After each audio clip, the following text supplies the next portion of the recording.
एक की बात कर लेते हैं, यानी वो लोग जिनका डेट ऑफ बर्थ है 1, 10, 19 या 28 ऑफ एनी मंथ।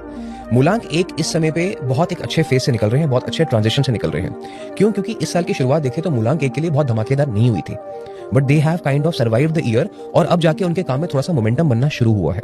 तो यहाँ पे प्रोडक्टिव रहेंगे वो, उनका जो भी काम रहेगा उसमें अप्रिसिएशन रहेगी। बट यहाँ पे क्या ध्यान रखना है आपको कि अपने सीक्रेट ज्यादा शेयर नहीं करने हैं।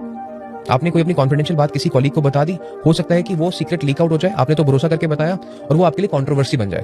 तो यहाँ पे इल्जाम लगने का योग बन रहा है। तो एक नंबर को अपने वर्ड्स पे बहुत खासकर ध्यान रखना पड़ेगा, और किससे बात कर रहे हैं उस चीज का भी ध्यान रखना पड़ेगा। वहीं पे एक नंबर के लिए फाइनेंसेस के लिए ये बेटर टाइम पीरियड है, क्योंकि अभी पिछले महीने बहुत खर्चा कर चुके हैं। ठीक है, इनके पास कुछ अगर बोनस आया होगा, या इनके पास अगर कुछ इंसेंटिव आया होगा, या किसी तरीके से कोई विंडफॉल आया होगा, तो वो खर्चा कर चुके हैं। और जिनके पास नहीं आया वो क्रेडिट कार्ड पे खर्चा कर चुके हैं।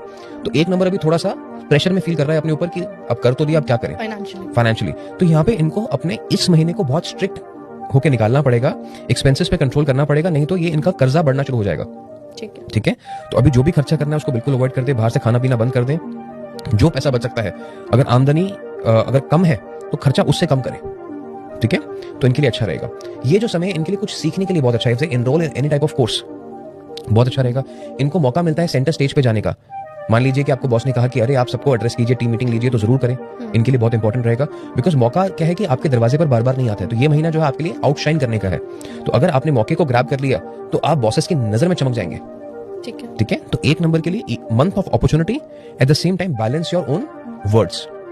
ये इनके लिए एक ओवरव्यू यहाँ पे रहने वाला है। सर में दर्द की थोड़ी शिकायत रह सकती है, हेडेक्स हो सकते हैं, स्लीप पैटर्न डिस्टर्ब हो सकता है कि इनकी नींद ही ना खुले। ठीक है, आलस, देर तक सोने का मन करे, वो चीज इनको फाइट करनी है। सुबह का रूटीन कॉम्प्रोमाइज नहीं करना है। अगर ये देर तक सोते रहेंगे तो आप ये समझ लें कि ये जो इनकी पूरी एनर्जी है ये वेस्ट होनी शुरू हो जाएगी।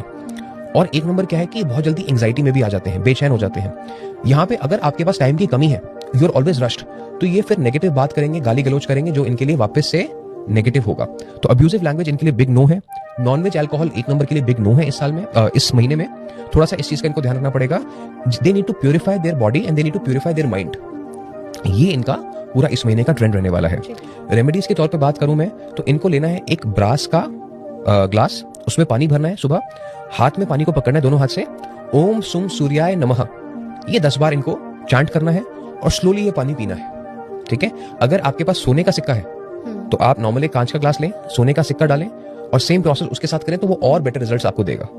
ठीक है, सोने का सिक्का पीना नहीं है, इस बात का ध्यान रखें, चोक ना कर ले सब अपने आप को। But it is metal infused water, क्योंकि मैंने आपको कहा वाटर एंड फायर का महीना है ये। तो fire represents metal element and water तो अपने आप को दर्शा ही रहा है। तो इस तरीके से अगर आपने रेमेडीज को कंट्रोल करेंगे तो आपके लिए बहुत अच्छा रहेगा। साथ में इनके लिए ऑरेंज एंड येलो कलर के फ्रूट्स एंड वेजिटेबल्स, पपाया है, ऑरेंज है, मैंगो है, whatever seasonal fruits and vegetables you can find, zucchinis हैं, येलो बेल पेपर्स हैं, वो अपने खाने में जरूर इंक्लूड करें। Colours of sun and the sacral chakra as well. Body के 7 चक्रास होते हैं, उसमें से सेक्रल चक्र जो है वो ऑरेंज कलर को रिप्रेजेंट करता है, सोलर प्लेक्सस येलो को रिप्रेजेंट करता है। तो ये खाना अपने अंदर इंक्लूड करेंगे तो कॉन्फिडेंस इनका बना रहेगा।